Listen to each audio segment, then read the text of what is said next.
നമസ്കാരം. റാഫ്റ്റോ ക്രിക്കറ്റിലേക്ക് അവർക്കും സ്വാഗതം. പരിക്കിൽ നിന്ന് മുക്തനായി തിരികെ എത്തിയ സന്ദീപ് ശർമ്മ അക്ഷരാർത്ഥത്തിൽ പൊളിച്ചെടുക്കുന്ന കാഴ്ചയാണ് നമ്മൾ സവായ് മാൻസിംഗ് സ്റ്റേഡിയത്തിൽ കണ്ടത്. അവസാന ഓവറിൽ 3 റൺസ് മാത്രം വിട്ടുകൊടുത്തുകൊണ്ട് അദ്ദേഹം വിക്കറ്റുകൾ പിഴുതെടുക്കുന്ന കാഴ്ച. 3 വിക്കറ്റുകളാണ് ആ ഒരു ഓവറിൽ മാത്രമായിട്ട് അദ്ദേഹം പിഴുതെടുക്കുന്നത്. 5 വിക്കറ്റുകളാണ് സന്ദീപ് ശർമ്മ നേടിയിരിക്കുന്നത്. അതാവട്ടെ അദ്ദേഹം ആകെ വിട്ടുകൊടുത്തിരിക്കുന്നത് നോക്കുക. 4 ഓവറിൽ 18 റൺസ്, 5 വിക്കറ്റുകൾ പിഴുതെടുത്തു. എന്തായാലും മുംബൈ ഇന്ത്യൻസ് ടോസ് ലഭിച്ചിട്ട് ബാറ്റ് ചെയ്യാൻ വേണ്ടി തീരുമാനിച്ചതാണ്. നിശ്ചിത 20 ഓവറുകളിൽ നിന്ന് അവർ 179 റൺസ് എടുത്തിട്ടുണ്ട്. 9 വിക്കറ്റ് നഷ്ടത്തിൽ 179 റൺസ്. ഒരു ഘട്ടത്തിൽ അവരാകെ തകർന്ന് തരിപ്പണമാകുമെന്ന സൂചനയായിരുന്നു. 20 റൺസ് എടുക്കുമ്പോഴേക്കും 3 വിക്കറ്റ് പോയി, 52-ന് 4 വിക്കറ്റും പോയി.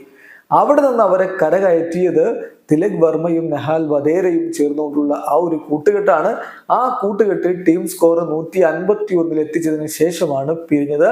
എന്തായാലും ക്യാപ്റ്റൻ ഹാർദിക് പാണ്ഡ്യ ഒരിക്കൽ കൂടി ബാറ്റ് കൊണ്ട് പരാജയപ്പെട്ടു. 10 പന്തിൽ നിന്ന് 10 റൺസ് മാത്രമാണ് അദ്ദേഹത്തിന് നേടാൻ കഴിഞ്ഞത്.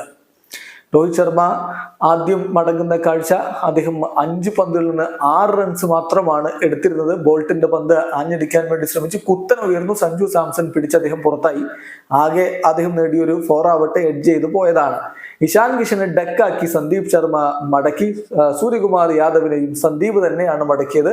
8 പന്തിൽ നിന്ന് 10 റൺസ് ആയിരുന്നു സൂര്യയുടെ സംഭാവന. പിന്നെ മുഹമ്മദ് നബി വന്നു തിലക് വർമ്മക്ക് കൂട്ടായിട്ട്. നബി കുറച്ചുകൂടി ബെറ്റർ ആയിട്ട് കളിക്കുന്ന കാഴ്ചയാണ് കണ്ടത്. 17 പന്തിൽ നിന്ന് 2 4-ഉം 1 6-ഉം അടക്കം 23 റൺസ് എടുത്ത് നിന്ന് അദ്ദേഹത്തെ യശ്വേന്ദ്ര ചാഹല് പറഞ്ഞു വിടുകയായിരുന്നു. അതിനുശേഷമാണ് നെഹാൽ വധേരയും തിലക് വർമ്മയും ചേർന്നുകൊണ്ടുള്ള ആ ഒരു കിടിലൻ കൂട്ടുകെട്ട് പിറക്കുന്നത്. ഒടുവിൽ സ്കോർ കാർഡ് 151 എത്തിയതിനു ശേഷമാണ് വധേര മടങ്ങുന്നത്. അദ്ദേഹം 24 പന്തിൽ നിന്ന് 3 4-ഉം 4 6-റുകളും അടക്കം 49 റൺസാണ് അടിച്ചത്. തിലക് വർമ്മയാവട്ടെ 45 പന്തുകളിൽ നിന്ന് 5 4-ഉം 3 6-റും അടക്കം 65 റൺസാണ് അടിച്ചത്. അവർ പ്രധാനമായും ശിക്ഷിച്ചത് ആവേശ് ഖാനെയായിരുന്നു എന്ന കാര്യം കൂടി നോക്കണം. 4 ഓവറുകളിൽ നിന്ന് 49 റൺസാണ് ആവേശ് ഖാൻ വിട്ടുകൊടുത്തിട്ടുണ്ടായിരുന്നത്. മറ്റു ബാറ്റർമാർക്ക് പ്രധാനമായിട്ടൊന്നും ചെയ്യാൻ കഴിഞ്ഞിട്ടില്ല. Tim David 3 runs, Coetzee, duck, ഈ രൂപത്തിലാണ് കാര്യങ്ങൾ പിന്നീട് അവസാനിച്ചത്. എന്തായാലും മികച്ച ബൗളിംഗ് പ്രകടനമാണ് സന്ദീപ് ശർമ്മയുടെ ഭാഗത്ത് വന്നത്. ട്രെന്റ് ബോൾട്ട് 4 ഓവറിൽ 32 റൺസ്, 2 വിക്കറ്റും എടുത്തു. 179. ഒരു ഘട്ടത്തിൽ അതിനേക്കാൾ എത്രയോ താഴെ അവസാനിക്കേണ്ടിയിരുന്ന മുംബൈയുടെ ഇന്നിംഗ്സ് ആണ്.